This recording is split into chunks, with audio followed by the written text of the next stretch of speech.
আল্লাহ কত বড় দয়ালু যে আপনাকে আমাকে জায়গা কিনতেছি আমি আমার টাকা দিয়ে, আমি তো তার বান্দা, আমার টাকাতে জায়গা কিনতেছি। ওই জায়গা আমি মরে গেলে আমার ছেলে কতটুক পাবে, মেয়ে কতটুক পাবে, আমার স্ত্রী কতটুক পাবে, এত সুন্দর করে বন্টন করে দিলেন। আর 5 ওয়াক্ত নামাজ তার হুকুম, এটা কোরআনে নাই। এটা কি করে সত্য হয় বলেন? কোনো সত্য না। এটা কি করে সত্য হয় আমার বলেন? এই 5 ওয়াক্ত নামাজ কোরআনে স্পষ্ট কোথাও বলা নাই। এরপরে বলতেছে লা তাকুম ফিহি আবাদান, সূরা তাওবার 108-এ লা তাকুম ফিহি আবাদান, খবরদার এই মসজিদে আপনি কখনো যাইবেন না। কে বলছে? আল্লাহ রসুলকে বলছে এই মসজিদে আপনি যাইবেন না।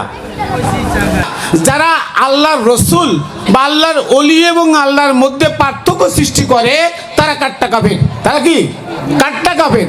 তাহলে আল্লাহ যদি বলে যে আমার রসুল আর আমার মধ্যে কোনো পার্থক্য নাই, তাহলে আমার কেবলা কোথায়, আমার কাবা কোথায়, আমি কোথায় সিজদা দিলে আল্লাহ সিজদা, ওই ব্যক্তি আমার কেবলা, ওই ব্যক্তি আমার কাবা, উনি আমার মুর্শিদ, উনাকে সিজদা দিলে আল্লাহ পাই, উনাকে চোখ দিয়ে দেখলে আল্লাহ দেখা হয়ে যায়। বলেন সুবহানাল্লাহ।